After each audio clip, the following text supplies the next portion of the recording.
It's Wednesday, it's 11:15 and we're live in Westminster as Boris Johnson fights for his political survival after the resignation of two senior cabinet ministers.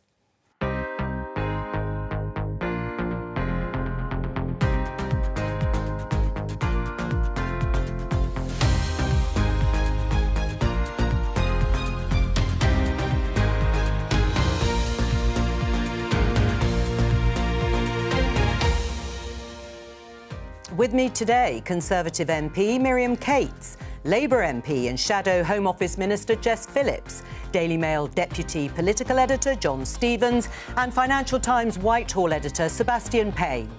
Today, is Boris Johnson on the brink after the resignation of two key cabinet ministers? Is it all over for the Prime Minister, Mr Javid? Morning, you all for coming. Are you planning a leadership bid? Sajid Javid will make a statement in the Commons later today. This was what the Cabinet looked like yesterday. But after hasty new appointments, what next for Boris Johnson? I just wish he'd go now, go with dignity, but go nevertheless. We ask a leading critic if the party will seek to change the rules to get rid of the Prime Minister. This man, Nadhim Zahawi, is the new Chancellor. What will it mean for the economy? And will he cut taxes? I will be the evidence-led Chancellor as I was the evidence-led Education Secretary, and I will review and look at everything. Another dramatic day ahead. The Prime Minister faces questions in the Commons at midday and a grilling from Select Committee chairs later this afternoon.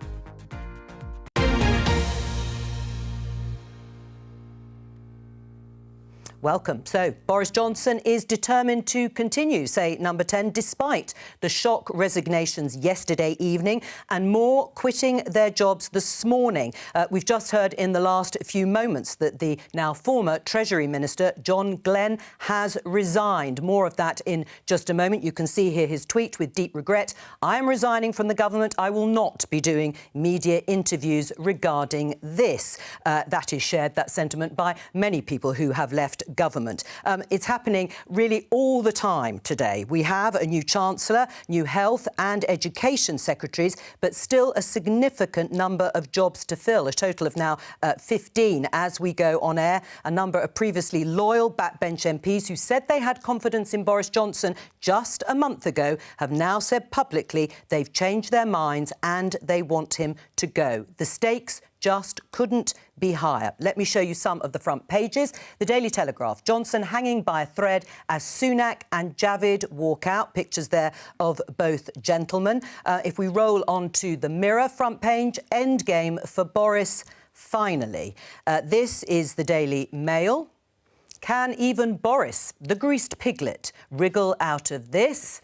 Slightly different headline there from the Mail. And this on the front page of the Times, Johnson on the brink. To start the programme and to start with you, Miriam Cates, as Conservative MP, you've just heard there John Glenn, another minister resigning from government. Is Boris Johnson on the brink? It looks that way. Certainly, I think hanging by a thread is a good way to put it. And certainly these resignations are very serious. And I was sad to see Rishi and Saj go, both excellent ministers, both being very personally helpful to me and both men of principle. And I think had the Prime Minister not been able to fill those positions, then there would have been no option but to go. But he has filled those positions with two equally credible ministers, which is good news. But as you say, these resignations are happening all the time. And, you know, I do accept that it doesn't look good.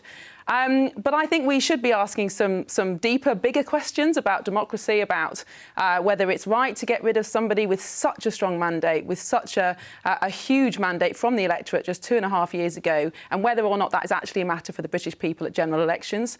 So I think it's a good time to consider those things. So you're still supporting the Prime Minister? Yes. Jess, is Boris Johnson on the brink? Yep. Boris Johnson is on the brink, but Boris Johnson, like no other politician, certainly not in this country, obviously we could look across the pond to America, manages to face that sort of desperate sort of situation down with quite such confidence. I imagine he will be dragged out of there kicking and screaming. But yeah, I don't see how this. I genuinely don't know what Boris Johnson's end game is. He's missed the moment for dignity, but I'm not sure he ever wanted it. If I'm perfectly honest, it doesn't seem to be in his personality. So it's just starting to look really desperate. I don't understand why he's staying. I think there's a real opportunity. You know, we saw Theresa May do it, we saw David Cameron do it, even Margaret Thatcher. There is a real opportunity to stand out there and say, look, I tried, I wasn't the best person for the job, and it didn't work out. Right. As Jess has said, it's not in Boris Johnson's personality. We know that he wants to stay. He's going to try and stay. I can just see here on my phone that backbench Conservative MP Tom Hunt has said he now no longer has confidence in the Prime Minister. The number of backbench MPs, never mind ministers, who literally weeks ago were sticking with Boris Johnson, Miriam Cates still is now increasing. Is he on the brink? I think so. I struggle to see how he comes back from this. And the reason for that is the problem that MPs and ministers who are turning against Boris Johnson isn't about policy. It isn't because they want him to do something different on tax or Brexit. He can't just come up with a new announcement. The problem they've got is integrity. And they feel he didn't tell the truth about what happened with Chris Pincher. And what can you do to address that? You can't do anything to address problems of integrity. You can't say, oh, I'm suddenly going to have a new personality and suddenly start telling the truth, because no one believed that. And in that interview that Boris Johnson did on the Today programme the other weekend after those by-elections, he said that he can't undergo some radical psychological transformation. And so I just don't see how you manage to persuade MPs to stop saying they don't have any confidence in you. You could say, though, Seb, that people knew all these things at the time of the confidence vote. They knew all those things when Sue Gray reported after the inquiry into Partygate. John is right. He said he's not going to undergo any psychological transformation then. So why now? Those key posts have been filled. So why now? I think it's something that's been building for quite a few months, and to use the tortured analogy that's been in many newspaper columns today, it's the Ernest Hemingway thing of gradually and then suddenly, that bit by bit over the past couple of months, Conservative MPs and ministers have just become fed up with how Boris Johnson is running the country, fed up with his style. And I think, as you've seen in some of the resignation letters, very depressed at having to continually work on reputation management of the Conservative Party and the government, and not about actually delivering policy. And I think that was one of the key things that drove, for example, John Glenn, the Treasury Minister who quit this morning, to go, is that really, if you're just spending all your time having to defend the Prime Minister's behaviour and his excuses for things like the Chris Pincher affair, then they think, well, why am I in government? Why should I bother? And it's been clear for some time that the opinion polls of Boris Johnson are very bad. He has become a drag on his party. And I think over the past week in particular, his personal ratings are now in the territory it's impossible to come back from. And that, at that point, means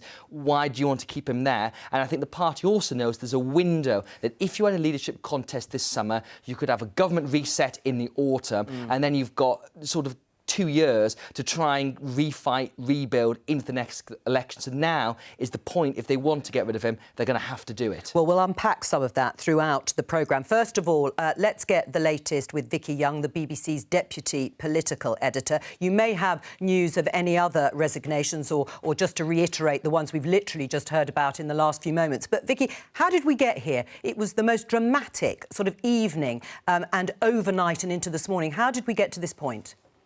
Yeah, and I think actually what was interesting yesterday, of course, those 2 resignations from the Cabinet. You know, I've always felt, I've said it on this programme several times, that it would take senior members of the Cabinet to move against Boris Johnson, really to switch things. But also what was interesting yesterday, at another level, there were people who were backbench MPs who had previously supported Boris Johnson, not saying publicly yesterday morning, but saying to us privately that they now thought that that was it. And then a lot of those people are now going public. I mean, it's impossible to keep up, actually, with the resignation letters coming in, actually. And I think the important thing to say here, a lot of these people, with all due respect to them, ministers and PPSs and other people, other MPs, lots of voters, lots of people watching this will never have heard of them, but they represent all parts of the Conservative Party, and that is the problem at the moment for Boris Johnson. And he can say as much as he likes, I'm not going anywhere, I'm not resigning. It doesn't work like that. His support is draining away massively from all areas of the party, and no Prime Minister, Jo, I don't want to be rude, some of us are old enough to remember quite a few of them. Me, definitely. No Prime Minister can withstand this for very long. I don't know how long it's going to take, but there is no way he can survive this. that vote of no confidence, more than 40% were against him. There are a lot more than that now. And we're talking about changing rules and all the rest of it. Yes. Again, none of that really matters. The letters are going in. If there are enough people that he would lose that vote of no confidence, then he will have to go. There's speculation, well, what if he calls a general election? Again, I just don't think that is sustainable. And we'll have to see what happens by, this evening, but it is moving incredibly quickly. Well, it does sound like it. As you say, the sort of power and authority, if it hadn't drained away already, it certainly is now at a very real level, the impact with political reality. We have already mentioned, it was Jess Phillips actually talked about other prime ministers, former prime ministers, Theresa May and Margaret Thatcher, in fact, in terms of how long he can go on. And yet he's going to try, isn't he, Boris Johnson, as we are talking at this very moment. How can he do it?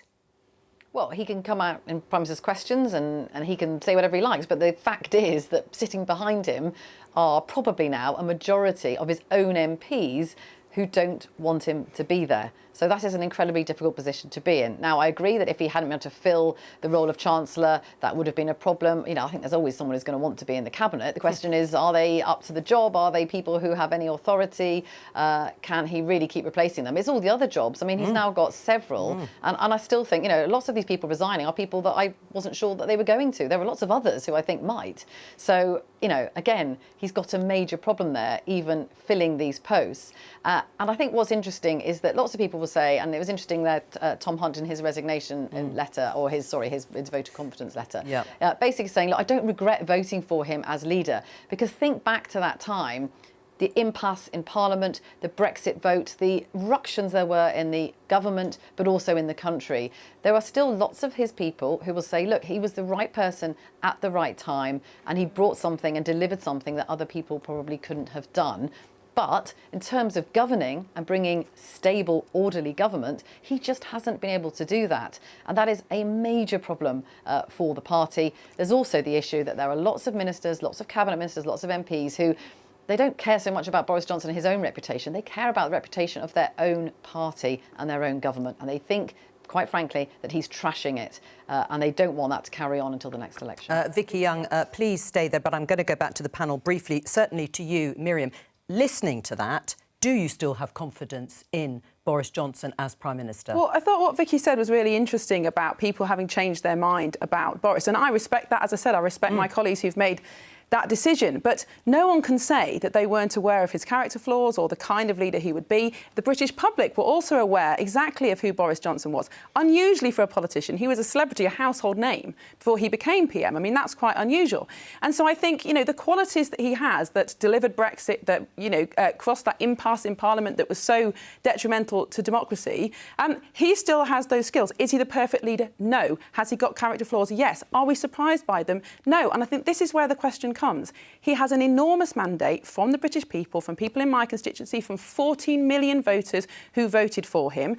Can we, the parliamentary party of 358 now Conservative MPs, the opinion polls, the media, who, let's face it, have made a concerted effort to oust him? I mean, did you see the tweet that Maria Caulfield, the health minister, put up yesterday? I did. A text from a Today programme journalist asking her, tempting her to come and resign live on air. Now, I'm not saying that things aren't terrible. They are. We are on the rocks. There's no question about that. But there are some deep questions to ask. Right. If this is how we treat democracy, what's there for the next leader? I just say 14 million people don't live in Uxbridge, where Boris Johnson was elected. The 14 Conservative million, Party were elected You to know exactly government. what I mean. The Conservative Party, with the Prime Minister as our leader, was elected to deliver a manifesto, which, he's not doing that. Are you suggesting we have a perfectly. general election to get rid of him then? Well, I am not keen for a general election. I can imagine you're not. But he has the power to call that, because we've repealed the Fixed Term Parliament Act. That is up to the Prime Minister. Miriam, you say it's the media trying to get rid of Boris Johnson. Now it's your colleagues trying to get rid of Boris Johnson. No, they're from all wings of your party. John, I'm saying I agree, but I'm saying an element of this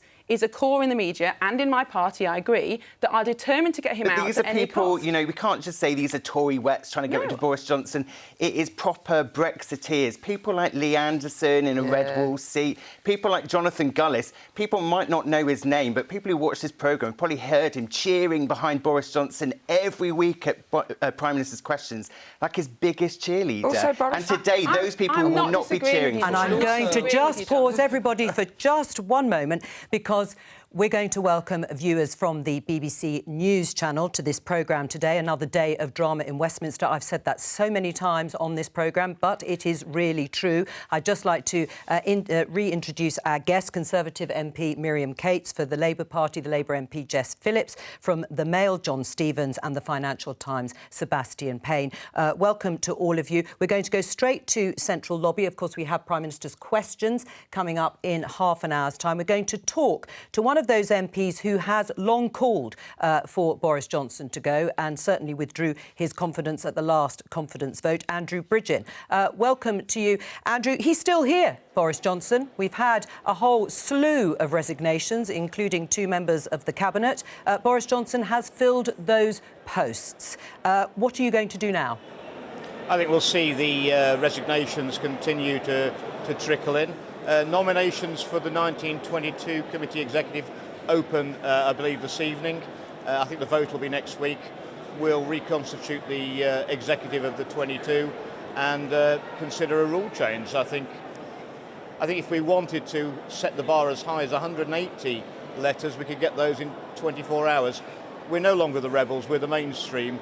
Boris Johnson has pushed the patience of the Parliamentary Party and most of the British public beyond its elastic limit with regards to his integrity, and it's time for him to go, Jo. Right, and would you like him to go right now? I mean, you would like him to literally stand up and resign today?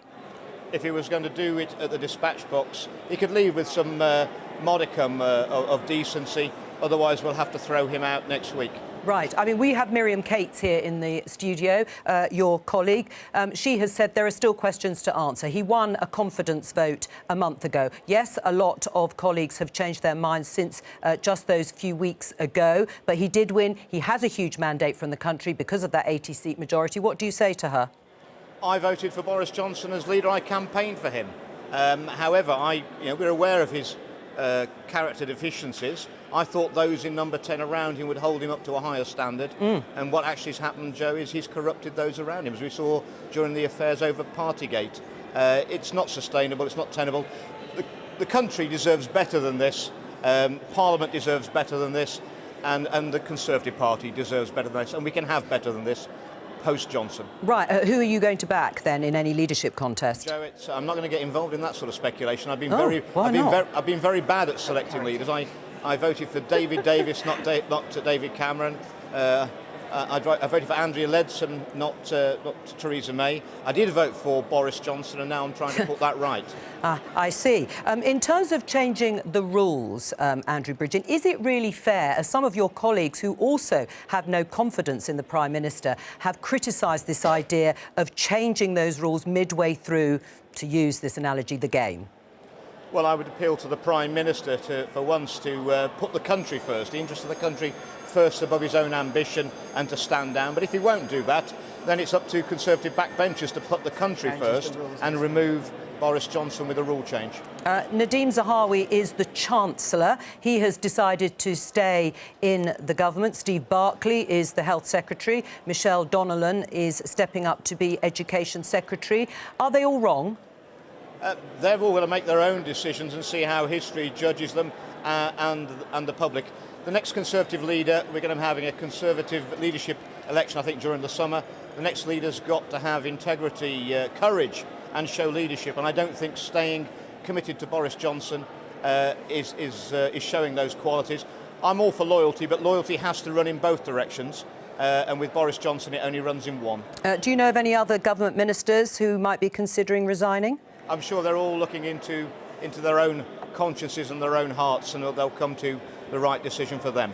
All right, Andrew Bridgen, thank you very much. Just listening to that again, Miriam, on the issue of integrity, Sajid Javid says very clearly in his resignation letter that the government has lost all integrity. You said that Boris Johnson hasn't changed. Everybody knew what he was like, but there is an accumulation here for clearly many of your colleagues. Can you sit here in this studio and say that you trust the word of the Prime Minister, that you think he is a man of honesty and integrity, following on from the most recent allegations about the Deputy Chief Whip and the changing story of Number 10 and the Prime Minister? Well, I think the communications yesterday were handled very badly, and it took a long time to get a kind of But it's detailed not just handled badly. People were saying they lied. I'm not denying that it was handled badly and the story changed. I mean, that is true. And Will Quince has said, you know, the reason he's gone is that he was asked to represent a position that later turned out to be not true. And, you know, you said earlier, Seb, about, you know, it happens gradually and then suddenly. And it does feel like this. But I'd just reflect again on, you know, the people who are campaigning to change the rules of the 1922 committee for the specific purpose of Boris Johnson were also some of those who are most outraged at changing the rules for Owen Paterson. There were also some of the people who are most outraged about the idea of a second referendum overturning the will of the British people on Brexit. And I think we should reflect on that. There is an opinion out there in the country that those of us in the ruling class like to change the rules when it suits us. And I'm wary. Changes the rules when it suits him all the time. I'm wary that we, the Conservative Party, are falling into that trap, and that it will put off people in the Red Wall, our new coalition of voters who voted for us because we stood up for Brexit. Well, let me just break in there, because a number of people who were elected in 2019 in those seats have also said they have no confidence. I just have to bring you the news that Victoria Atkins, who was sitting here actually only last Wednesday, the Justice Minister, has quit too. I think, if I can keep the tally going, we are at about 16, I think, ministers, politicians on the payroll who have quit.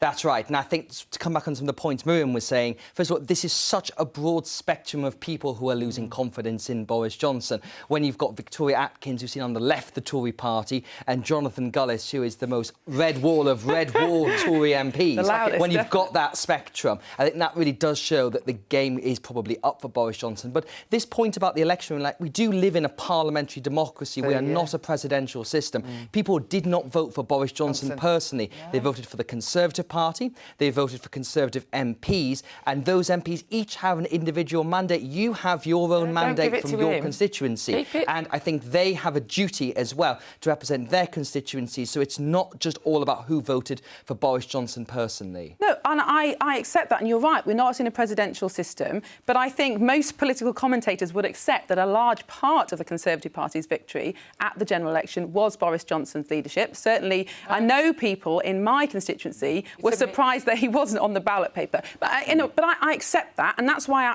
I do fully respect all my colleagues who are making these decisions about resignation and no confidence. That is their prerogative. That is a conscious decision. I accept that.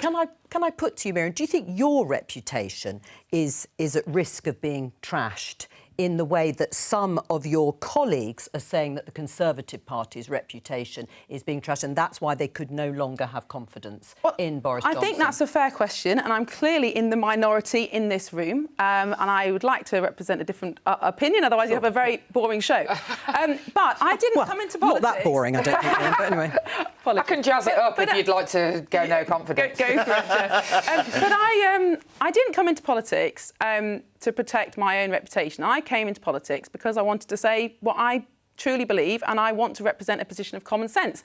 And I do think we've departed from that in our political culture, and I do think our political culture is in danger of responding to outrage. Did you get into politics to defend and protect a man who has been found in some cases, but also now accused of multiple sexually harmful behaviours, and that the Prime Minister would cover for him and create a culture that basically said the rules don't apply to us, fill your boots, and fill his boots he did? Did you come into politics for that? No, and I'm not defending behaviour by Boris Johnson that clearly is wrong. I'm not defending that. And let's also be clear, anyone who commits a sexual assault is responsible for their own actions, but we should also, of course, look at appointment process. I'm not defending that at all. What I am doing is putting an alternative position, which is to say, let's look at the bigger picture here. Let's look at our political culture, and let's look at what this means for any future leader, Conservative or Labour. Let's say we have an election. Let's say you win. Let's say Keir Starmer becomes Prime Minister. Let's say that certain members of your backbenchers decide that they don't like him and they want him out, and they'll stop at nothing, and they look up every decision he's ever made, every appointment he's ever made. The media joins in. If he had done, if he had done what Boris Johnson did with Chris Pincher, do you know who'd be the first person calling for his resignation? You. I'm sure that's Me. true, Jess. Yeah, it doesn't stack up. I'm just asking us to reflect on this as a bigger picture. Can I He just would never briefly, do that. Can I just briefly, though, refer to the fairly recent past when there was a party leader who didn't have the support of the majority and confidence of MPs, and that was Jeremy Corbyn, rightly or wrongly, but he did have the support of many party members. And there were many Labour MPs who sat with me here in the studio and struggled. But they carried on supporting Jeremy Corbyn. I mean, there's no way that I didn't have confidence in Jeremy Corbyn. I carried on being the Member of Parliament for Birmingham Yardley. I spoke out very fiercely against Jeremy Corbyn. And the myth that Boris Johnson was supremely popular. Boris Johnson has been very lucky with his opposition, both in the London mayoralty and in when he was taken to the country. So the idea that he's uniquely popular amongst the country, I think, is actually a myth. What about now? I mean, the talk of a general election. Keir Starmer, interestingly, yesterday said, yes, bring it on, let's have a snap election. But actually, in reality, how many people really want an election right now when their own seats are at risk? I don't think there's many people in Miriam's ranks who want a general election. And I think if you did see suggestions that Boris Johnson was actually seriously considering that, then I think the 1922 rules would be out the window absolutely immediately and he would be gone.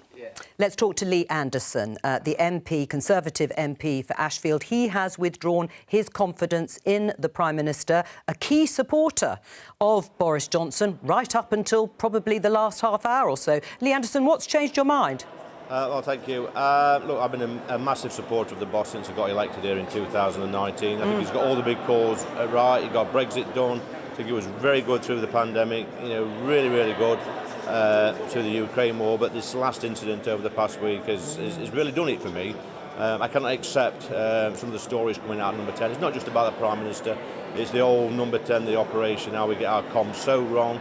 There's denials and then admissions, and at the end of the day, we have a man that's been suspended for inappropriate behaviour. This should have been allegations that he's denied, these recent allegations. Well, you know, there's been allegations and complaints made in the past, and it looks like to the public and to some of us that it's been swept under the carpet a little bit. I can't look in the mirror at myself in the morning and sort of go with that sort of behaviour at this place. We're supposed to set standards.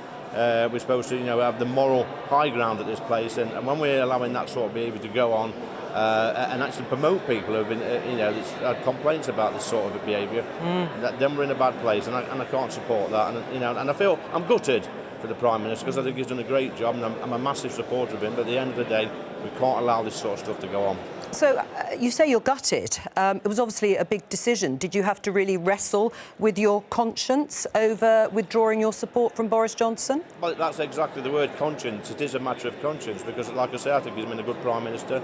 He's had my support, through thick and thin. I think he's done a great job. At the end of the day, we should live by our morals, and my moral compass is pretty spot on, I think.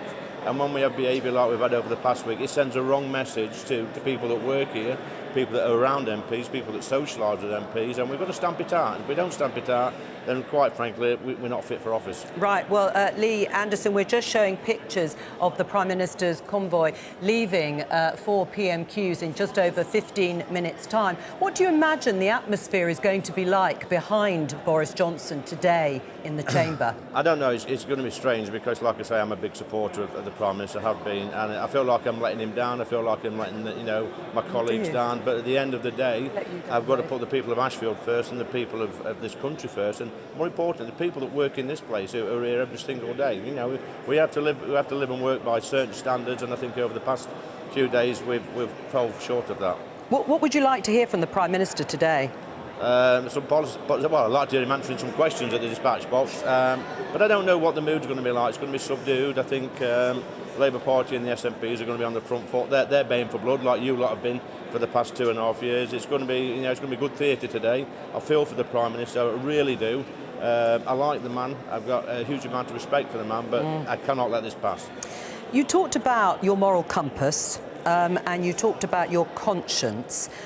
There will be many people who will feel that perhaps you should have thought about that post-Partygate, post some of the previous behaviour of the Prime Minister, that many people felt that he hadn't told the truth before, that he'd misled Parliament. So why the sudden finding of your moral compass, people might say? I don't know if you just paid any attention to what I've told you or listened to for the last 2 or 3 minutes of what I've said, but this is totally different. This is a person who was, has been investigated in the past for inappropriate conduct.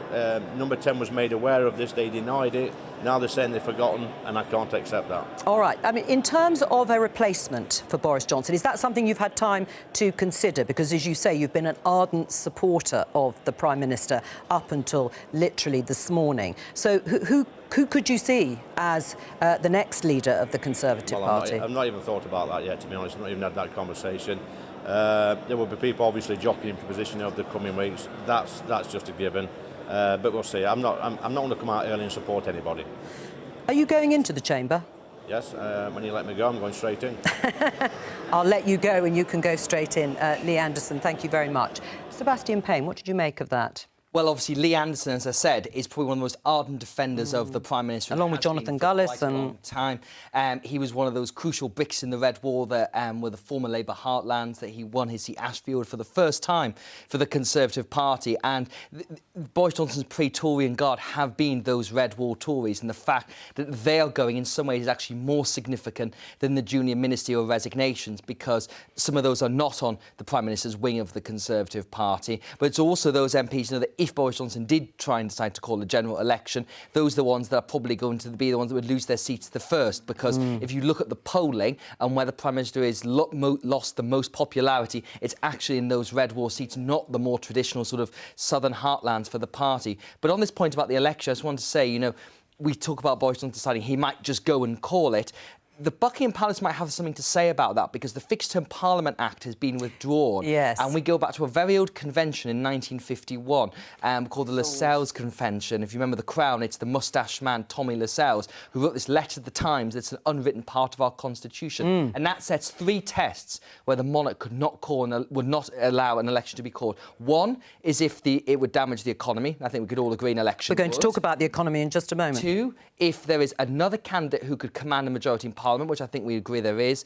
And 3, I'm trying to remember what the third one is now. Right. Well, it's always good when you do 3 things. I'm afraid I can't help you with the third. No, absolutely. Yes, I've remembered the third one. The third one is if Parliament is still functioning. And I think in this instance, those 3 tests would be met. And in that situation, he couldn't call an election. Right. Well, in fact, it was Jacob Rees-Mogg yesterday who actually cited the third one of those reasons. Now you've said it and reminded me of it, that actually it would just have to be Parliament. Yes, well, my memory is fading, as it so happens. I said we would talk about the economy because, of course, importantly, Nadhim Zahawi is now the new Chancellor. He has been on the airwaves today, not only defending the Prime Minister, but also trying to set out what he may do in that post, because you may remember that Rishi Sunak, in his letter of resignation, cited more about a different approach towards the economy that he had with Boris Johnson, and that was why he couldn't stay. Let's just have a little listen to what Nadhim Zahawi said. The Prime Minister wants to make sure that we have fiscal discipline. I share that focus with him. Because if we let inflation get out of control, it is deeply damaging for those very same people that we're trying to help today with that £37 billion of help over the next 12 months. But of course, I will be looking at where else can I make sure the economy remains competitive and dynamic with our European neighbours and, of course, the rest of the world as well. Nothing is off the table. Nadhim Zahawi there, what did you make of the appointment? Because there was certainly a lot of talk last night that he was in conversations about becoming Chancellor. Others would have liked to have seen Liz Truss perhaps become Chancellor of the Exchequer. How long do you think he'll be there for? I mean, who knows the answer to that? But you listen to him on the radio today. He was saying that he's determined to cut taxes. He was saying everything's on the table, possibly personal taxes, possibly business taxes. And Boris Johnson said last night to a group of Tory MPs, he thinks it'd now be easier to cut taxes now Rishi Sunak's gone. I mean, that might be the case, because Rishi Sunak was resisting tax cuts that he thought would be not the right time to do them because of the deficit. But the truth remains that the economy is still a basket case. We've still got the problems. I'm just not sure that we're going to see the government agree to a massive increase in borrowing to commit to tax cuts, which are just going to look very desperate right now. Right, well, let's have a look at the BBC News headline. John, you said the economy is a basket case. Certainly the economic backdrop is worsening. The pound slides to two-year low against the dollar, as we know predictions of inflation going up to 11%. But today also sees 30 million workers will see a pay rise because they're going to be able to earn more before paying national insurance contributions as the tax threshold is raised. Does it make any difference about who is Chancellor at this particular moment? Or is the talk of tax cuts music to your ears, Miriam?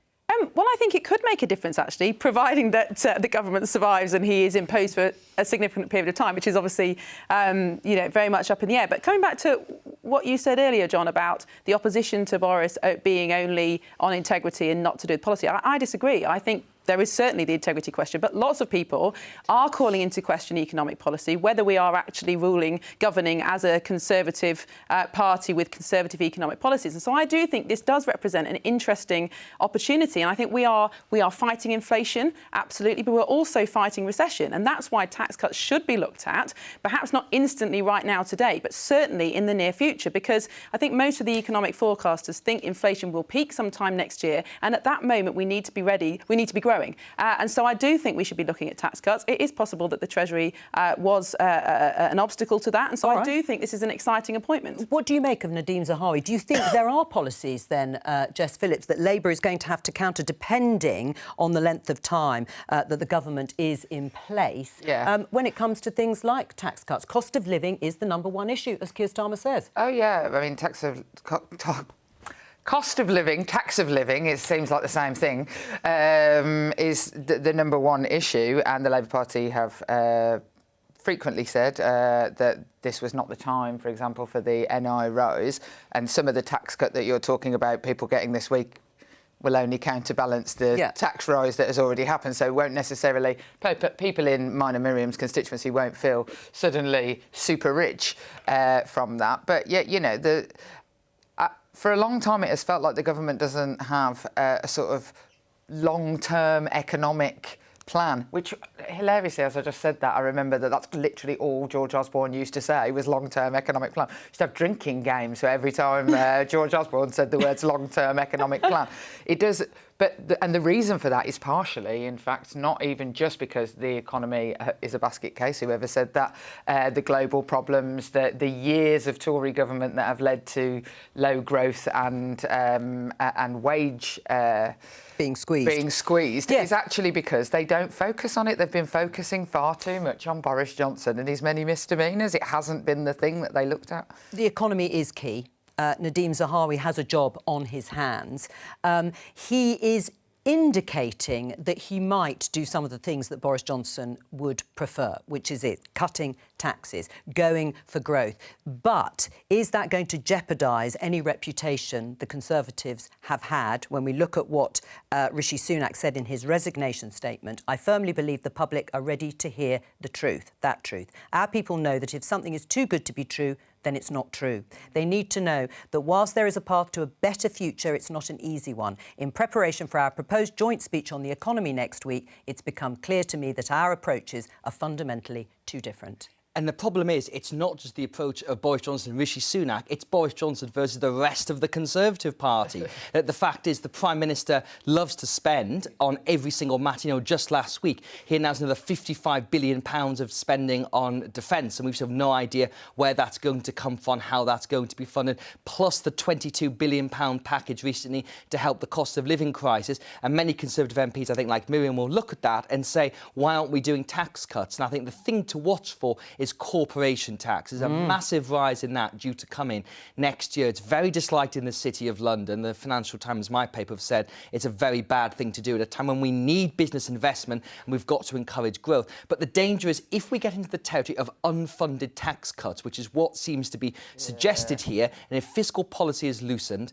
that means the Bank of England will have to increase interest rates and the markets could take flight. And if that happens, then the Conservative Party does lose that reputation. But once again, Conservative MPs will just think, what on earth are we doing? These are not our economics. Right. I mean, the problem is economic instability tends to stem from political instability, doesn't it, Miriam? And isn't that what's happening now? Nadhim Zahawi doesn't stand a chance. Well, I'm sure that is the case in some situations. But, let's not forget the global economic circumstances that we're in.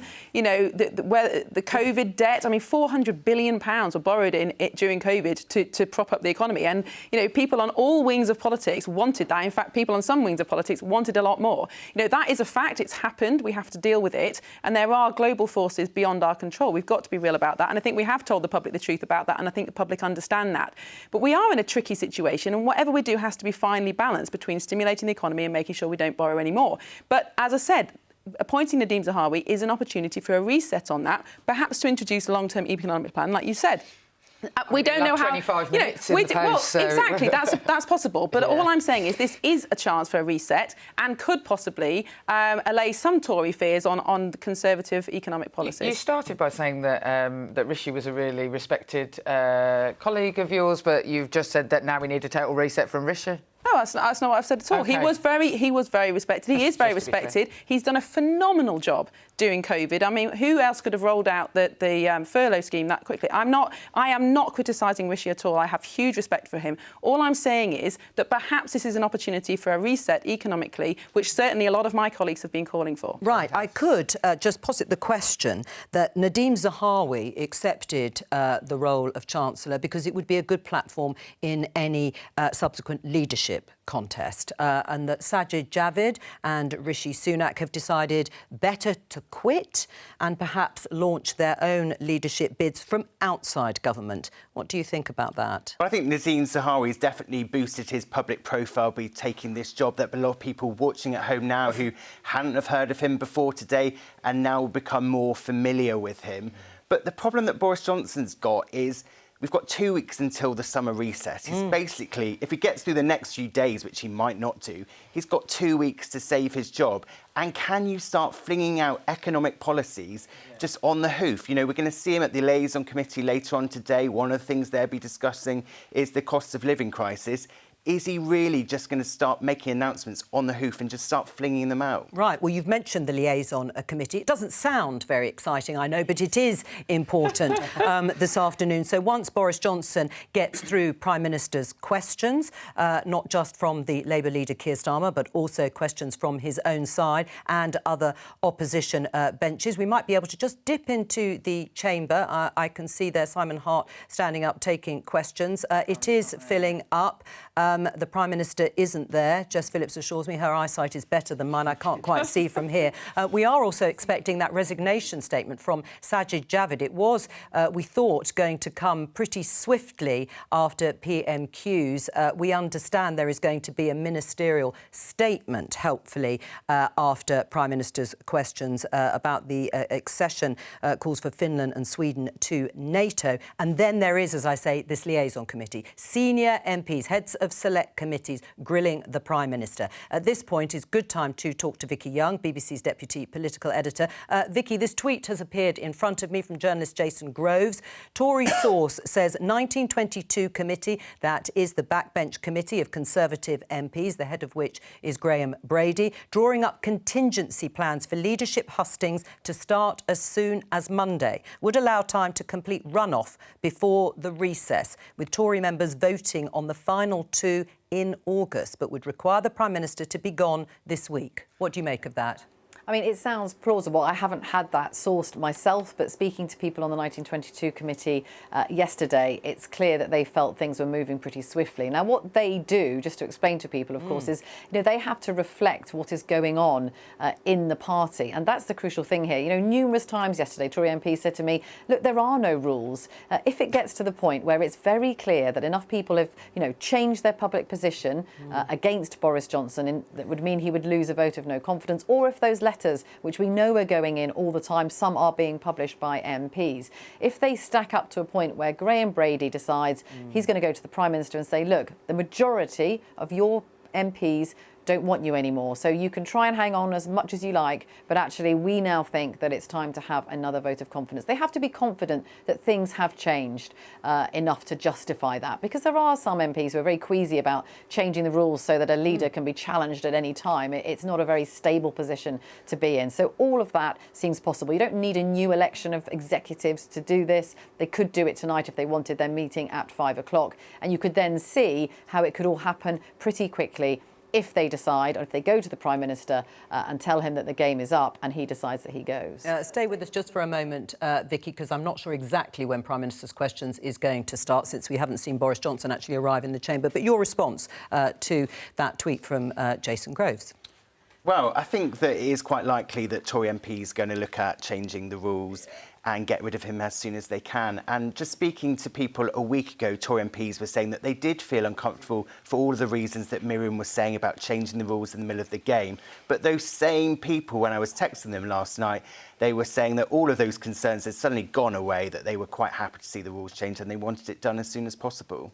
We obviously have a precedent with this with Theresa May, who had a confidence vote at the end of 2018, and everyone said she was safe for a year. But then the fact was, after she lost those 3 big Brexit votes, Graham Brady, who's the chair of the 1922 committee, went to her and said, look, the game is up. We can change the rules and challenge you, or you can leave in a dignified way. And, you know, one Tory I spoke to today said that, you know, Graham Brady may visit Boris Johnson with the metaphorical equivalent of a glass of whiskey and a gun. And if knowing Boris Johnson, he would drink the whiskey and then metaphorically shoot Graham Brady, but as opposed to doing what might be seen as the right way out of this. But I think the Prime Minister will cling on. You know, there's one cabinet minister I spoke to today who said his fingernails are in the window frames of Downing Street and he will have to be dragged out. So the committee might try and do whatever it wants, but he's not going to go away quietly. It sounds very painful. Vicki, somebody who is in the chamber already is Keir Starmer. Prime Minister. Here it goes. Prime Minister's Questions. Big day as we implement the biggest tax cut. For a decade, increasing national insurance thresholds to make tax lower and the tax burden easier. These changes will benefit 30 million people across the UK. And I'm pleased to say that 2 of those people are seated here in the public gallery today. Mandy Banfield and Alan Calzari, a typical worker, will now save £330 per year, with 70% of employees better off as a result. That is real money for real people. Mr. Speaker, I'm sure the House will also join me in wishing the best of luck to England and Northern Ireland, who are competing in the UEFA Women's Euro 2022 tournament, which starts today, and I'm sure they will both make the nation proud. This morning, Mr. Speaker, I had meetings with ministerial colleagues and others. In addition to my duties in this House, I expect I shall have further such meetings later today. Thank you, sir. Last week, we launched a new approach to combating knife crime in Milton Keynes, which means increased use of stop and search. It means tougher charging and custody, tougher sentencing, faster youth diversion, and more work with parents and communities. Would the Prime Minister agree with me that if you carry a knife in Milton Keynes, you should expect to end up behind bars? Yes, I thank my honourable friend for what he's doing to campaign for tougher sentences in Milton. He's in campaign against knife crime, and as a result of what the Conservatives have done, adults who are convicted of certain offences involving a knife, including threatening with a knife or a second offence of possession, face a minimum sentence of 6 months imprisonment, Mr. Speaker. And guess who voted against tougher sentences for knife crime? We now come to the Leader of the Opposition, Keir Starmer. Thank you, Mr. Speaker. Today is the start of the Women's Euros, and I know the whole House will wish the Lionesses the very best of luck in bringing football home. Mr. Speaker, it's also... Mr. Speaker, it's also been 40 years since the death of Terence Higgins. Terence worked at Hansard by day and Heaven by night before he sadly died of AIDS. The Labour Party and the Terence Higgins Trust are committed to ending new cases of HIV by 2030. Together we can. Mr. Speaker, last week, a government minister was accused of sexually assaulting a young man. I want to quote the victim's account. He says, "He grabbed my arse and then he slowly moved his hand down in front of my groin. I froze." I accept that's not easy listening, but it's a reminder to all those propping up this Prime Minister just how serious the situation is. He knew the accused minister had previously committed predatory behaviour, but he promoted him to a position of power anyway. Why? Prime Minister. Mr. Speaker, that individual, the member for Tamworth, no longer has the Conservative whip. He no longer has a job. He is no longer, as soon as I was made aware of the allegation that he has just read out, Mr. Speaker, and the complaint that was made, he lost his status as a Conservative MP, and he is now the subject, Mr. Speaker, of an independent investigation to the Complaints and Grievances panel. And that is entirely right. And I want to say to him, Mr. Speaker, I want to say to him that I abhor bullying and abuse of power anywhere in Parliament, in this party or in any other party. Keir Starmer. None of that explains why he promoted him in the first place. And we've heard it all before. We know who he really is. Before he was found out, he's reported to have said he's handsy. That's the problem. Pincher by name, pincher by nature. Now, has the Prime Minister ever said words to that effect? And I'm not asking for bluster and half-truth. We've all had enough of that. Yes or no? Prime Minister. Mr. Speaker, I'm not going to trivialise what happened. Yes, Mr. Speaker. Yes, Mr. Speaker, I'm not, because there's very serious complaints have been raised against the member for Tamworth, and they're now being investigated, Mr. Speaker. It is true that a complaint was raised when he was in the Foreign Office, and the matter was resolved. It's absolutely true. It's absolutely true, Mr. Speaker, that it was raised with me. I greatly regret that he continued in office, and I've said that. I have said that before, Mr. Speaker. I have said that before, Mr. Speaker. But it is now the subject of an independent investigation, and that is the right thing, Mr. Speaker. And frankly, I think the people of this country would like also to hear. They would like also to hear about other jobs that are held by people in this country, not least the 500,000 people who got off welfare into work in the last 6 months alone, Mr. Speaker. Those are things that are making differences to the lives of people up and down the country, and I'm proud of it. Keir Starmer. No one's cheering that. No denial. And he says the matter was resolved when he means it was upheld. Exactly. And they're all sitting there as if this is normal behaviour. Exactly. When that young man reported his attack to a government whip, she asked him if he was gay. When he said that he was, she replied, "That doesn't make it straightforward." That comment will sicken anyone who's experienced sexual assault and then be made to feel like they somehow asked for it, or who worry that prejudice means their complaint won't be taken seriously. Will he apologise for those disgraceful comments on behalf of his government? Mr. Speaker, I've already said that I regret very much that the member for Tamworth continued to hold office after the complaint was made against him in the Foreign Office, and it was resolved in the Foreign Office. His apology was accepted, but clearly that was not enough. And in hindsight, Mr. Speaker, I should have realised that he would not change. However, when it came to the Friday of last week, and when I was given the information that he's read out about the complaint that was made against the honourable member, I acted immediately, Mr. Speaker, and I took the whip away from him.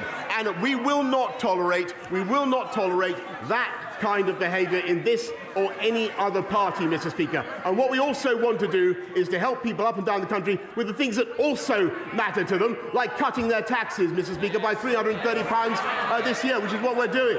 Keir Starmer. Doesn't that just sum him up? Awful behaviour, unacceptable in any walk of life. It's there for all to see, but he ignores it. It was the same when his ally was on the take from the lobbyists. It was the same when his Home Secretary was bullying staff. It was the same when taxpayers' money was being abused, and it was the same when he and his mates parted their way through lockdown. Anyone quitting now, after defending all that, hasn't got a shred of integrity. Mr. Speaker, isn't this the first recorded case of the sinking ships fleeing the rat? Mr. Speaker, look, he talks about. He should hear what his lot say about him, Mr. Speaker. He talks about integrity. He wanted to install the member for Islington North into number 10, Mr. Speaker. That's what he wanted to do. Imagine what our country and what the world would be like now. He talks about integrity. He voted 48 times to overturn the will of the British people and take us back into the European Union. And by the way, listening to his muddled speech the other day, that is exactly what he would do again. Mr. Speaker, he talks about integrity, but Mr. Speaker, he has voted time and time again against sanctions on criminals that would put them behind bars. This is the government that is tough on... I'm sorry, he talks about integrity. He is himself facing a criminal investigation, Mr. Speaker, which he asked me to resign. Keir Starmer. What a pathetic spectacle. The dying act of his political career is to parrot that nonsense. And as for those who are left, only in office because no one else is prepared to debase themselves any longer, the charge of the lightweight brigade. Some self-respect. Mr. Speaker, for a week, he's had them defending his decision to promote a sexual predator. Every day, the lines he's forced them to take have been untrue. First, that he was unaware of any allegation. Untrue. Then, he was unaware of any specific allegation. Untrue. Then he was unaware of any serious specific allegation. And now he wants them to go out and say that he simply forgot that his whip was a sexual predator. Anyone with anything about them would be long gone from his front bench. In the middle of a crisis, doesn't the country deserve better than a Z-list cast of nodding dogs?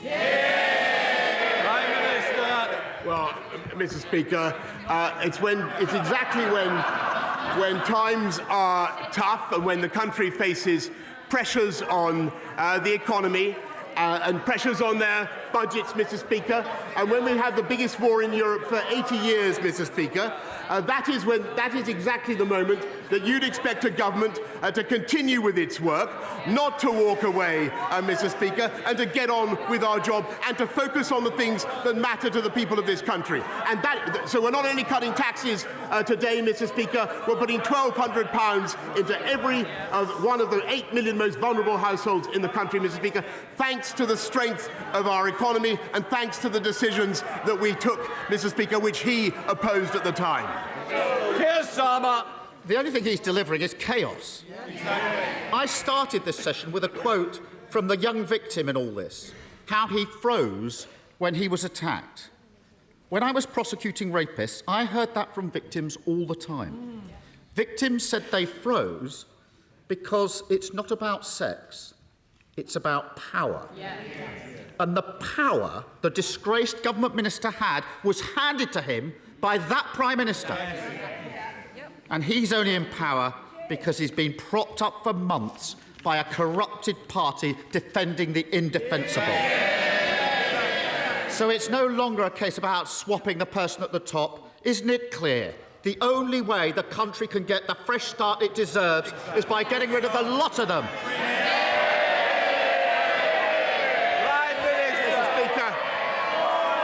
Mr. Speaker, the difference between this... Shh. We've got to get through Prime Minister's questions. Prime Minister. Mr. Speaker, the difference between this government and that opposition is we have a plan and they do not. we're getting on. They want to focus on this type of issue, Mr. Speaker. We're going to get on with our jobs. We're going to control prices, Mr. Speaker, by not giving in to the union barons. They're paid by the union barons, and they're proud of it. We were the first European country to arm the Ukrainians, Mr. Speaker. I'm proud of that. And those guys, Mr. Speaker, the party opposite, not only do they want to put Mr. Corbyn into number 10, the member for Islington North, but 8 of them, including the shadow foreign secretary, the shadow deputy leader, and 6 others, voted to get rid of our independent nuclear deterrent, Mr. Speaker. Today we are cutting taxes, we're helping 500,000 people into work, and thanks to the strength of our economy, we're helping people up and down the country, and we are going to continue to deliver on the mandate I was given.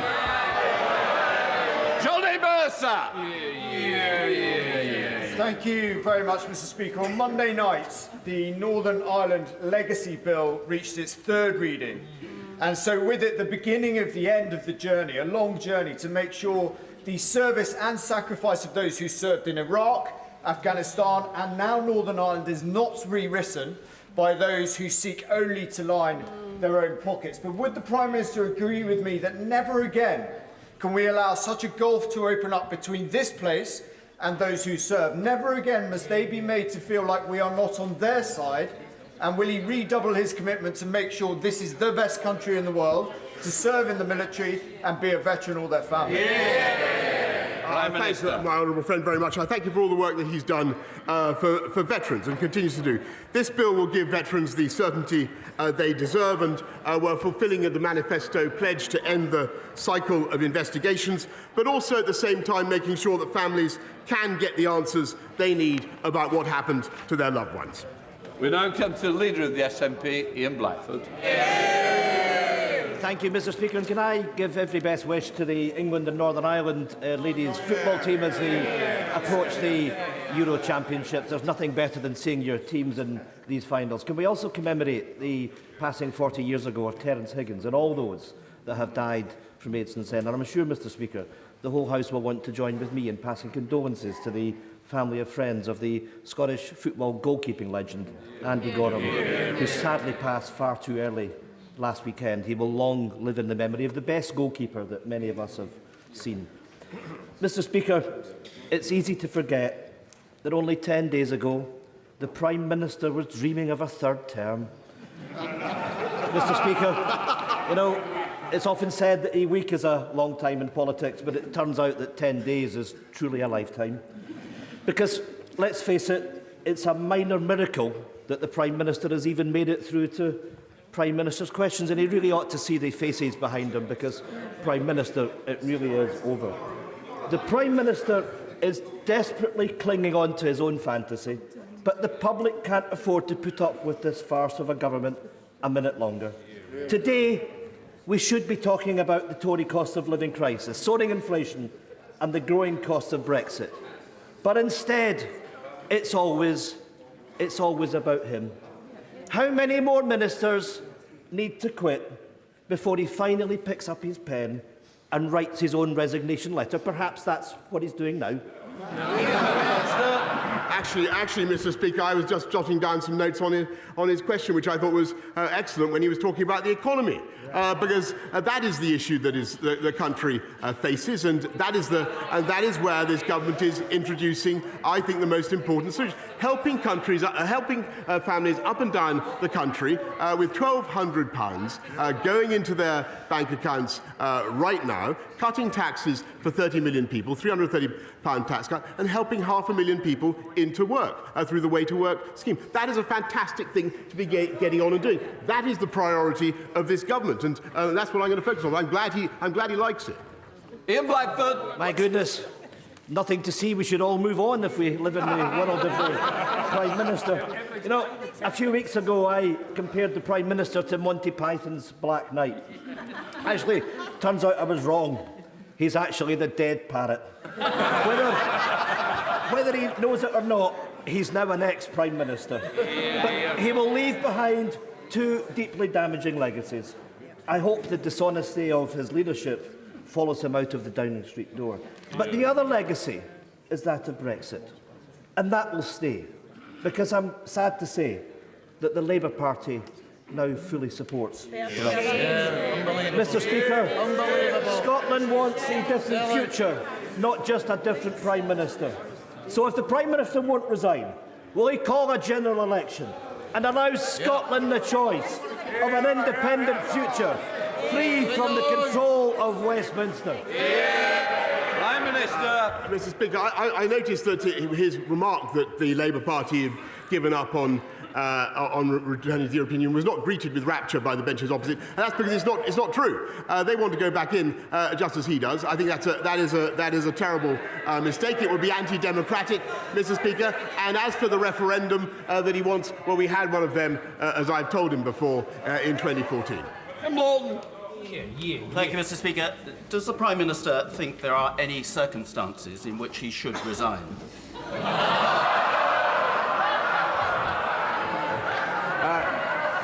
I think, Mr. Speaker, clearly, if there were circumstances in which I felt it was impossible for the government to go on and discharge the mandate that we've been given, or if I felt, for instance, that we were being frustrated in our desire to support the Ukrainian people, or over some major point, then I would. But frankly, Mr. Speaker, the job of a Prime Minister in difficult circumstances when he's been handed a colossal mandate is to keep going, and that's what I'm going to do. There's Savile Roberts. Well, there you have it, Mr. Speaker. Once again, the Prime Minister, he puts political survival before public duty. Yeah. But people can see, even if he goes, it's not an if, it's a when, isn't it? Yeah. The same Westminster arrogance will continue to dictate our futures in Wales. Yeah. Does he want a medal for being the best recruiting sergeant for independence we could wish for? Yeah. Actually, Mr. Speaker, everywhere I look around the United Kingdom, I had a great talk with Mark Drakeford the other day, as well as talking to Nicola Sturgeon. I see the bonds of our union being strengthened the whole time, and I'm confident that they will continue to do so. Link Drummond. Thank you very much. Thank you, Mr. Speaker. The government's town centre and levelling up funds have been very successful around the country, but there are a few town centres, like Waterlooville in Mearn Valley, that are in desperate straits and haven't managed to get any funding, get a scheme into the present round of funding. Can my honourable friend assure me that future funds will be available to help declining high streets become fit for the 21st century and survive the post-pandemic? Yeah. I thank my honourable friend, and she's a great champion for Mearn Valley, and I will make sure that she gets a meeting with the Minister for Levelling Up at the earliest opportunity.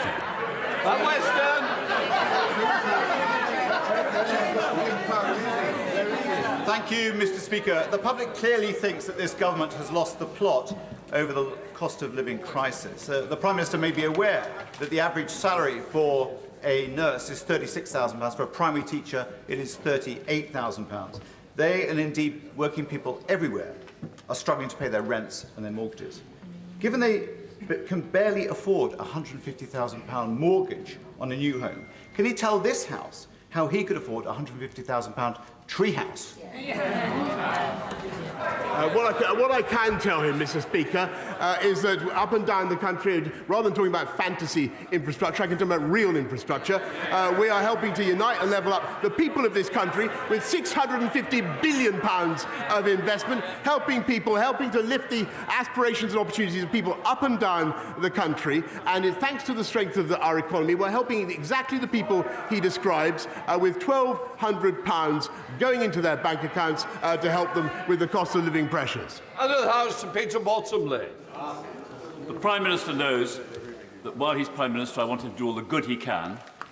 While he's Prime Minister's Green and Present Land, can I refer him to EDM 1082 about the Goring Gap, the Chatsmore Farm, or to the Department of Levelling Up, the land above Goring Station, the farm in Worthing, which was fully protected and will be fully protected when another inspector says that Worthing Council protecting it will happen. Can I ask him to tell the government to withdraw their objection to Worthing Council's appeal against the absurd decision by a planning inspector to allow 482 homes to go on this green lung between Goring and Ferry? I thank the Right Honourable Gentleman very much, and he campaigns on this issue for some time. I will make sure that he gets a meeting with the relevant minister to discuss the development in Goring by sea. Ian Lavery.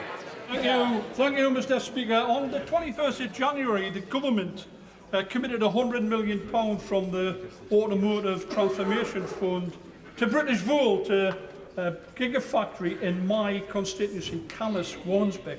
And as of today, Prime Minister, not a penny, not a single halfpenny is being received by the company. And it jeopardises up to 8,000 much-needed jobs. The tensions between the Prime Minister and the former Chancellor have sadly now been much exposed. And I'm telling you, Prime Minister, the betrayal of my constituents cannot be another broken promise of this government. Prime Minister, give him a nudge. Please instruct your new bestie to make sure that the cheque is in the post this afternoon, because who knows who'll be in that seat this time this afternoon, never mind next week. Can I congratulate the honourable gentleman on the passion with which he advocates investment in British Volt? And I totally share his enthusiasm. And actually, I want to thank my honourable member for Blythe Valley as well, who is a heroic campaigner on this issue. I can tell him that the letter was sent last night, Mr. Speaker, an in-principle offer of support for this project through. How about that? Hang on in there, Mr. Speaker. That's what I'm going to do. Thank you, Mr. Speaker. The world is facing a global food crisis in which the poorest nations face catastrophic consequences. Will the Prime Minister take all possible action to negotiate and facilitate access to the grain stores stranded in Ukraine? We have a limited opportunity to avert famine in developing nations, and the UK must play its full part using all the resources at our disposal. My right honourable friend is completely right, and there are 25 million tonnes of wheat that are basically being held hostage by Putin. That's equivalent to the annual consumption of many of the least developed countries, and we're helping to lift that blockade, not just by negotiation, but also by supplying demining equipment, insurance for the commercial ships that might be involved, and also 10 million to help improve the railway infrastructure that would be necessary to get the grain out by rail. Mark Hendry.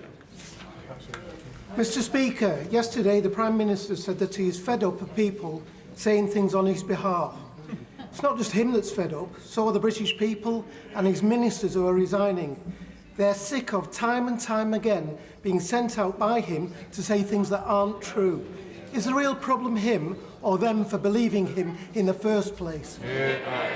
Mr. Speaker, I thank him very much. And look, I want to be clear. What I want to say is, I say it again, I regret the way the appointment happened, and I was clear with the House about what I knew at the time. But I want to stress that I take this matter extremely seriously. I'm very sorry for the impact it's had on the victims. But the individual in question, the member for Tamworth, is now subject to an independent complaints and grievance procedure. As soon as that complaint was made, I should say, Mr. Speaker, the whip was taken away. Can I just say we don't know that is the case. It is confidential, and I think we've got to stop referring to something that we don't know there. And I want to put the House on notice that we don't mention it. Teresa Villiers. Just over a fortnight ago, 2 horrific fatal stabbings took place in a quiet street in East Barnet. With the Metropolitan Police now in special measures for the first time in its history, will the Prime Minister urge the Mayor of London to start living up to his responsibilities as Commissioner? The Mayor needs to get a grip on crime, he needs to give Barnet its fair share of new officers, and he needs to abandon his plans to sell Barnet police stations. Well, I do notice, Mr. Speaker, that crime has spiked since the previous Mayor of London, and it is the Labour Party that voted against stop and search, Mr. Speaker, that voted against increased funding for the police. And I think, as for the Labour Mayor, he'd do better to get out of California and take control of crime in his city. And this water. Thank you, Mr. Speaker. According to the NHS Confederation, not a single one of the so-called 40 new hospitals the Prime Minister promised at the last election will be built by 2024. 2 of those new hospitals are in my constituency. Hammersmith opened in 1902 and Charing Cross opened in 1818. They're not new hospitals and there's no building going on. Like all his promises, they exist only in his warped imagination, as this is likely to be his last Prime Minister's questions. Will he finally tell us the truth? Well, actually, Mr. Speaker, if you look at what we promised and what we delivered, we said we'd get 20,000 police out on the streets. We've actually got 13,500 more already. We said we'd do 50,000 more nurses. We're already on track. And he's quite wrong about the pledge on hospitals. We're going to deliver them by 2030, Mr. Speaker. That was always clear. And the only reason we can do that is because we're putting the funding into our NHS, which he and his party opposed. Gary Sambrel. Mr. Speaker. Yesterday, in an attempt to boost morale in the tea room, the Prime Minister said at a table, but there were 7 people, MPs in the Carlton Club last week, and one of them should have tried to intervene to stop Chris from drinking so much. As if that wasn't insulting enough to the people who did try and intervene that night, and then also to the victims that drink was the problem. Isn't it the example, Mr. Speaker, but it's the Prime Minister constantly tries to deflect from the issue, always tries to blame other people for mistakes, and that at least nothing left for him to do other than to take responsibility and resign. Order. Can I just say, you ought to be embarrassed by clapping. This is not a debate. Mr. Esterson, it's not debating society. This is... This is Prime Minister's questions. I want to get through the questions. There's other people want to catch my eye, and the way to do it is not by clapping. Prime Minister. Mr. Speaker, there's a very simple reason why they want me out, and that is because they know, Mr. Speaker, that otherwise we are going to get on and deliver our mandate and win another general election, and that is the reality, Mr. Speaker. Neera Wilson. Thank you very much, Mr. Speaker. The Prime Minister once wrote, "It is a wonderful and necessary fact of political biology that we never know when our time is up. Long after it is obvious to everyone that we are goners, we continue to believe our duty is to hang on to the perks and privileges of our posts. In reality, we are just terrified of the come down." So for the sake of this great country, will the Prime Minister heed the advice of his former self, get over his terror and do the decent thing?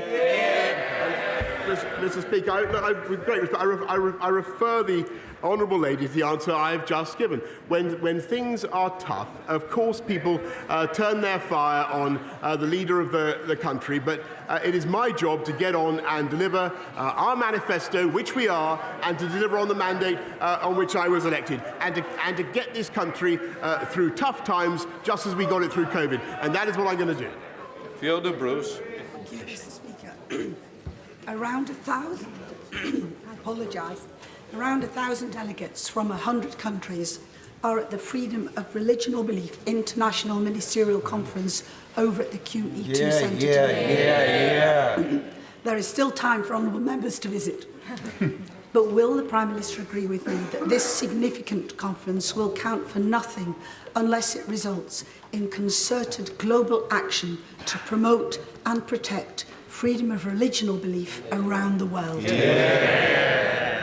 I thank her very much. And freedom of religion and belief is integral to people's identity and their sense of themselves and their own personal freedom and security. And I thank her for the work she's doing as my own envoy on that subject, and also for the wonderful conference that she has organised. And it was great to talk to her about it yesterday. Mohammed Jasser. Thank you very much, Mr. Speaker. Will the Prime Minister join me in expressing my deepest condolences to those injured and affected by the explosion at a block of flats at Redwood Grove in Bedford on Monday, which has sadly led to the death of one resident, with others yet to be accounted for. This is a timely reminder of the dangerous work undertaken by the fire service. So will the Prime Minister join me in praising the emergency services who were at the scene, and also reconsider his 2% pay offer when firefighters have endured a real terms pay cuts of 12% over the last decade? I thank him very much, and and I share very much his support for the firefighters of our country. They do an incredible job, and overall it's a testament to their work that deaths from fire over a long period have on average been decreasing thanks to the work that they put in. We will do our best we'll look at the public sector pay review body offer and do our best to fund them as much as we can, but everybody knows the inflationary pressures that this country is now under. We don't want to have pay increases that are simply swallowed by price increases. David Johnson. Thank you very much, Mr. Speaker. The North Morton in my constituency was dubbed Britain's kindest village because this 160, wait for it, because this 160 home village committed to take 50 Ukrainian refugees. And it has them all with them now. In the gallery today, there is a group of those hosts and some of the Ukrainians that they are hosting, including 2 young people who hope to go into Ukrainian politics in the future. Will my right honourable friend join me in welcoming them to this place and in thanking North Morton for their efforts?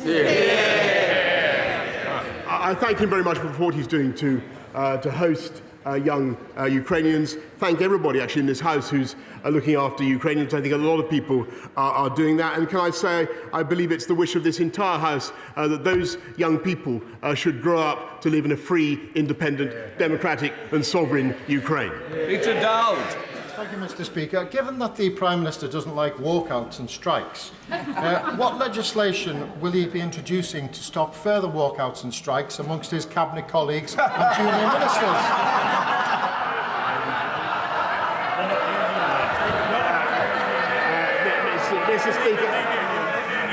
Mr. Speaker, I think that the whole House will have observed the brilliant performance on the radio this morning by the new Chancellor of the Exchequer. And that's no disrespect to the former Chancellor of the Exchequer. But what I think it shows, Mr. Speaker, is that in common with many sectors of the UK economy, there is a ready supply of skilled labour in the upper reaches of the Conservative Party. David Davis. Thank you, Mr. Speaker. I'd like to draw the Prime Minister's attention to the words he used in response to my right honourable friend, the member for Worthing, when he asked the question earlier. 6 months ago, I called on the Prime Minister to resign because even then it was clear that his approach to leadership and integrity was already creating a pipeline of problems that will paralyse proper government. Today, I ask him to do the honourable thing, to put the interests of the nation before his own interests, and before, in his own words, it does become impossible for government to do its job. Prime Minister. I thank him very much for the point that he's made again. I've just got to, I just couldn't disagree with him more. Look at what the government is doing today. Cutting taxes for 30 million people. We've just completed a programme to get 500,000 people off welfare into work, Mr. Speaker. And thanks to the strength of our economy, thanks to the position that we're now in, which was because of decisions that we took that they opposed, and it's to never forget. We are able to give £1,200 to 8 million of the poorest and most vulnerable families in this country. That is the right thing to do. We're getting on with it, and we will continue with our active and energetic programme for the benefit of this country, uniting and levelling up and unleashing the prosperity of the entire nation. Final question, Clive Betts. The Local Government Association has told us that over 400 families who've come to this country from Ukraine under the family scheme have subsequently presented themselves as homeless to local authorities. Because the local authorities haven't got enough accommodation, those people are going to end up in temporary accommodation. There's a simple answer. Local authorities could be allowed to contact the many thousands of people who volunteered to provide homes under the Homes for Ukraine scheme. The problem is the government doesn't allow families to transfer from the family scheme to the home scheme. When will the Prime Minister act to ensure people who've come thousands of miles to this country aren't placed in temporary accommodation, but we take on the generosity of those families who are willing to offer them a home? I thank him very much for the very valuable point that he's raised, and we will make sure that families are able to cross over from one scheme to another and to simplify and speed up the process. But I don't think that should take away, Mr. Speaker, from the generosity of this country in welcoming Ukrainians. 135,000 visas have so far been issued through our uncapped scheme, both the family scheme and the Homes for Ukraine scheme. It's changing the lives of those Ukrainians, and I think we should all be proud of what we are doing. We now come to the personal... That brings us to the end of Prime Minister's questions, but I think the Speaker is now going to Sajid Javid. To make this statement. Yesterday, we began our day together. You, I, my right honourable friend, the Prime Minister, and members from right across this House, when we broke bread together at the Parliamentary Prayer Breakfast. And we listened, all of us, to the words of Reverend Les Isaac, who spoke about the fact that responsibility that comes with leadership, the responsibility to serve the interests of others above your own, and to seek common ground of your party, your community, and above all, your country. Now, colleagues will be forgiven for my sense of déjà vu. Despite what it might seem, I am not one of life's quitters. I didn't quit when I was told that boys like me don't do maths. I didn't quit when old school bankers said I didn't have the right school ties. And I didn't quit when people in my community said that I should not marry the love of my life. I care deeply about public service and giving back to this country that has given me so much. That is why, when I got the call from my right honourable friend, the Prime Minister, just over a year ago, I didn't hesitate to serve again. It was a critical time for our country. Tough decisions needed to be made about when we were going to come out of lockdown, about supporting the National Health Service and the care sector under unprecedented strain. It has been an absolute privilege of my life to have been trusted with these responsibilities, and I can only hope that my best has been good enough. It has undoubtedly also been one of the toughest roles that I've had so far.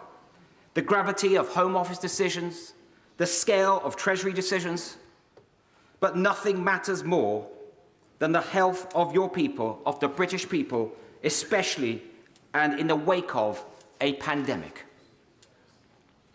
Caring for people's health and well-being is truly a noble vocation. And so I would like to take this opportunity to pay tribute to all of those across the country working in health and care sectors, as well as those that I worked so closely with in my old department, DHSC, and in the NHS. There is so much that I planned for the long-term reform of our health and care systems, and it is a wrench to leave that important work behind. Now, when I last gave a personal statement from this seat, I spoke about the importance of institutions and conventions. Today, it is about the importance of integrity. And don't worry, there's not going to be a series of these.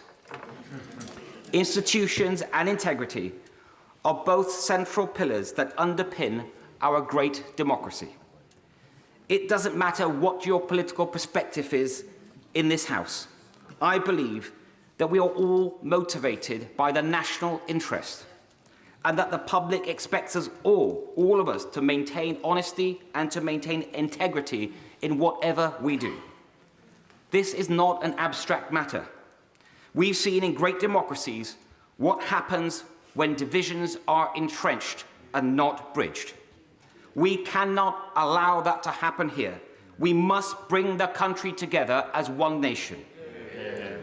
Effective governance inevitably requires loyalty and collective responsibility. Of course it does. And I'm instinctively a team player. And I have completely focused on governing effectively over the last year.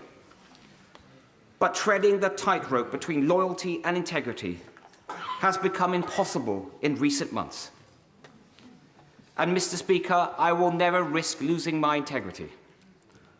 I also believe a team is as good as its team captain, and that a captain is as good as his or her team. So loyalty must go both ways. The events of recent months have made it increasingly difficult to be in that team. It's not fair on ministerial colleagues to go out every morning defending lines that don't stand up and don't hold up. It's not fair on my parliamentary colleagues who bear the brunt of constituents' dismay in their inboxes and on their doorsteps in recent elections. And it's not fair on Conservative members and voters who rightly expect better standards from the party they supported.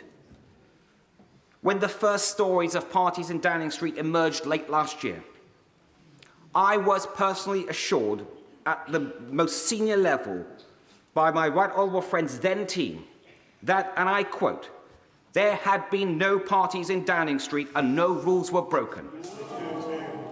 So I gave the benefit of doubt. And I went on those media rounds to say that I'd had those assurances from the most senior level of the Prime Minister's team. Then we had more stories. We had the Sue Gray report, a new Downing Street team. I continued to give the benefit of the doubt. And now this week again, we have reason to question the truth and integrity of what we've all been told. And at some point, we have to conclude that enough is enough. I believe that point is now. I welcome the Prime Minister's public acknowledgement last night that matters could have been handled better in who he appointed and what was said about what he knew when. And I appreciated his kind and humble words and his humble spirit when I went to see him yesterday, and also the kind letter that he has sent to me. But I do fear that the reset button can only work so many times. There's only so many times you can turn that machine on and off before you realise that something is fundamentally wrong. Last month, I gave the benefit of doubt one last time. But I haven't concluded that the problem starts at the top. That is not going to change. I have concluded that the problem starts at the top, and I believe that is not going to change. And that means that it is for those of us in a position who have responsibility to make that change. I wish my Cabinet colleagues well, and I can see they have decided to remain in the Cabinet. They will have their own reasons. But it is a choice. I know just how difficult that choice is. But let's be clear, not doing something is an active decision. I am deeply concerned about how the next generation will see the Conservative Party on our current course. Our reputation, after 12 years in government, depends on regaining the public's trust. This is not just a personal matter. The philosophy and perception of Conservatives depends on it. It is central to the Conservative ideal that we believe in decency, in personal responsibility, and in social justice enabled by conventions and the rule of law. The Conservative mission to extend freedom and prosperity and opportunity is all at risk if we cannot uphold that ideal. And, Mr. Speaker, it is not only the Conservative Party is not the only great institution in need of urgent repair. Like everyone in this House, I have been dismayed by the drip of stories of harassment and worse by members of this House. So I'm also concerned about how the next generation will see this House and the health of our democracy. In recent years, trust in our roles has been undermined through a series of scandals. But the one thing we can control is our own values and behaviours. So it is incumbent on all of us to set high standards for ourselves and to take action when they are not met by others. Mr. Speaker, I'm grateful for the messages of support that I've had from many members of this House and beyond. I got into politics to do something, not to be somebody. So it is hard in one way, but not in another. Being a good father, a husband, a son, and a citizen is good enough for me. And if I can continue to contribute to public life and my party from the backbenches, it will be a privilege to do so. Can I say to the House, there will be no more personal statements today.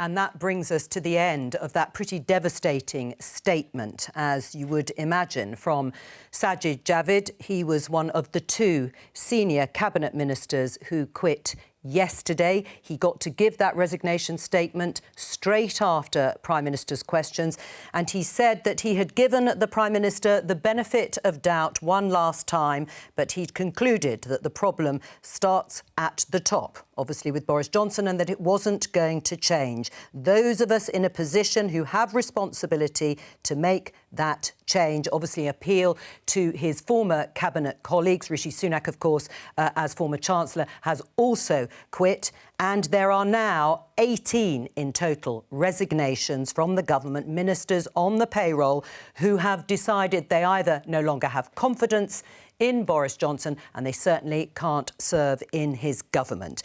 Let me introduce our guests for the remainder of this programme. We have for the government, Conor Burns, Northern Ireland Minister, for Labour, the Shadow Justice Secretary, Steve Reid, and the BBC's Deputy Political Editor, Vicki Young.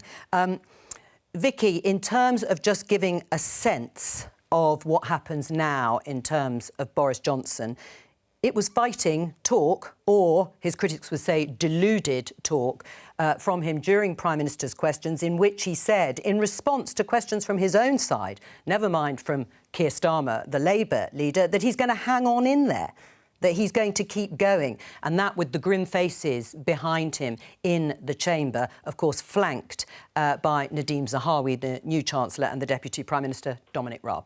Yeah, but I mean, support is draining away, and it's draining away extremely quickly at all levels of the party and from all wings of the party. And I think that is the problem for Boris Johnson. These aren't just the critics that he's had for a long time. We know there have been many of them. They are certainly among those coming out today, but there are others too, and that will be most worrying for him. And he can stand there and he can say he's going to carry on, he's going to fight to the next election. You know, I cannot imagine any Prime Minister can really withstand that level of opposition from his own side. You know, people talk about him defying political gravity. Yes, he's done that in the past. I cannot see that happening in this situation. It's incredibly difficult to do so at a time when the country has an awful lot of things that need sorting. There is a question, of course, how long all of this takes and the mechanism that will do that, but it seems to me pretty inevitable. And I think the problem is that the criticisms coming from all of these people talk about things like integrity, decency, respect. It's about him. And when you listen there to Sajid Javid, what he's saying is what lots of Tory MPs have said over the last few months. They are extremely worried, not just about losing their own seats. Of course, some of them worry about things like that. They're worried about the reputation of the Conservative Party, actually the reputation of the office of Prime Minister. They feel they're being tarnished by all of this. And you can see a clear thread there today from Sir Keir Starmer, but also from Sajid Javid, saying to those who are still sitting beside him, still sitting in Cabinet, look, this is a choice that you have to make. And really making them squirm, actually. Well, are you squirming, Conor Burns? I mean, you sat there listening to Sajid Javid make that devastating statement. What did you make of it? I'm very sorry to see Sajid resign again. I was disappointed in what he said. I respect Sajid. He's somebody I have a good relationship with. The Prime Minister is incredibly focused on delivering on the mandate that he was given by the British people 2.5 years ago, in 2019, a very personal mandate. And I remember how broken our politics appeared to be before Boris became Prime Minister. We'd lost our majority under Mrs May. Parliament was overturning the will of the British people in the referendum. And Boris went to the British public and got a significant mandate, and he is determined to fulfil that. Right, but just My message to colleagues is calm down. Calm down. Really? Are they overreacting in your view, even though... Be very careful where we go here. Why? Be very careful about bringing down a Prime Minister who won a very personal mandate from the British people in 2019. We saw what happened when Mrs Thatcher was removed from power in 1990 and the toxicity that was injected into the Tory party's bloodstream. And it took a decade or more for that to work through. Be very careful about bringing down a democratically elected Prime Minister. Steve? Well, I mean, absolutely devastating speech by one of the Prime Minister's closest allies up until this point. But he didn't actually tell us anything we didn't already know, that this is a Prime Minister who has no regards for standards in public life and has no regard for decency. This is a Prime Minister who has trashed trust in politics, but it was all of the Conservatives who lit the touch paper on the bomb which is now exploding in their faces. First of all, when they elected him as their leader, and secondly, when they had the chance to get rid of him just a few weeks ago, and they chose to prop him up in power. We've had this for months now. This hasn't just happened over the last few days. 10 months, I think, now, since, first of all, they all trooped through the lobbies to cover up rule-breaking lobbying by Owen Paterson, then the Partygate scandal, where we got lie after lie, week after week, and they all trooped out onto the media to cover it up. And now we find out that the Prime Minister lied about promoting a sex pest, a sexual abuser, to Deputy Chief Whip, in which role he is in charge of dealing with complaints about that kind of sexual abuse. They troop out and they cover up this Prime Minister's lying and law-breaking time after time after time. And frankly, the country's had enough and it's time he went. A complaint was upheld against Chris Pincher, but he denies the subsequent allegations. But your response, Connor? Well, Chris Pincher resigned previously. He was brought back into government by Mrs May. The Prime Minister moved Chris Pincher from one role in government to another role in government at a time where there were no live investigations into him. The Prime Minister's conceded... You know his nickname was Bottom Pincher in the tea rooms, and he was still promoted The Prime Minister has conceded that that was a mistake to appoint Chris Pincher to that role. And not only was it a mistake, but the Prime Minister knew about that complaint that had been upheld. And lied about it. At the time that Chris Pincher was appointed, there were no live inquiries into Chris Pincher. But a complaint had been upheld against him for predatory behaviour. That was a mistake. And by the way, you've been very emotional and emotive in what you've said. Because I care about our country. Yeah, you wanted Jeremy Corbyn to be Prime Minister, a Marxist, anti-British leader of your party. Well, you campaigned. Well, Connor, let's Jeremy focus Corbyn, Prime Minister of this country, somebody who hates our country Connor, and hates our values. That is not today's focus, and you know it. Now, the Prime Minister didn't actually deny. He said the words put to him by Keir Starmer about Chris Pincher. Pincher by name, Pincher by nature. It looks to many people, not just the opposition, that the Prime Minister lied. Now, the Prime Minister was also and has been accused of misleading Parliament over Partygate. Are you not tarnished with the reputation of the Prime Minister, like the rest of the Conservative Party? The Prime Minister has made it clear. He's apologised for that appointment. He has said that, in retrospect, he should not have put Chris Pincher into that role. The Prime Minister has acknowledged that that was a misjudgment. It's the end game, though, isn't it? You can sit here today and defend the Prime Minister. Your colleague Miriam Cates was there not very long ago doing the same. But even she had to admit he's hanging by a thread. And it's the end game because we've had two senior cabinet ministers quit. We're having minister after minister also leaving their jobs and resigning as we sit here in the studios today. We've had people on his own side who did support him merely weeks ago who are saying it's over.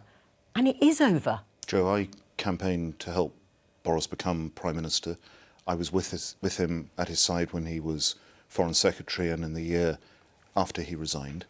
I believed that he could rescue the position on Brexit, that he could win a general election. He did that. Could he win another confidence vote if it was held tomorrow? I still support the Prime Minister. And if the charge is loyalty to the Prime Minister, to my friend, I plead guilty. You are complicit in what he's doing. I plead guilty. Complicit. Well, you're complicit, says Steve Reid. What do you say to that? I am loyal And I'll tell to you the what's Prime so Minister, absolutely devastating about who this was is because given a massive mandate by the British people in December 2019, and it is the British people who should determine whether the Prime Minister remains as Prime Minister. Conor, there are quite a lot of your colleagues who actually do accept that, yes, if you think back to the time when Boris Johnson was elected leader, yes, there was an impasse in Parliament, things needed moving, he delivered a democratic vote, and all of those things they still think that he should be praised for, actually. But since he's been in power, since then, and yes, obviously put off track by a pandemic, but since then, actually, there's been an awful lot of apologies, an awful lot of things he's had to say sorry for, but actually not delivering much else in government. There is no stability in government. And I heard Sajid pay tribute to the vaccine rollout and the financial support we gave business and individuals. Those were the Prime Minister's calls, big calls, and he got them right. That's the end of the programme. A dramatic day here in Westminster. I will be back, of course, tomorrow at 11:45, the slightly earlier time. Please do join me and my guest then. From all of us here, bye-bye.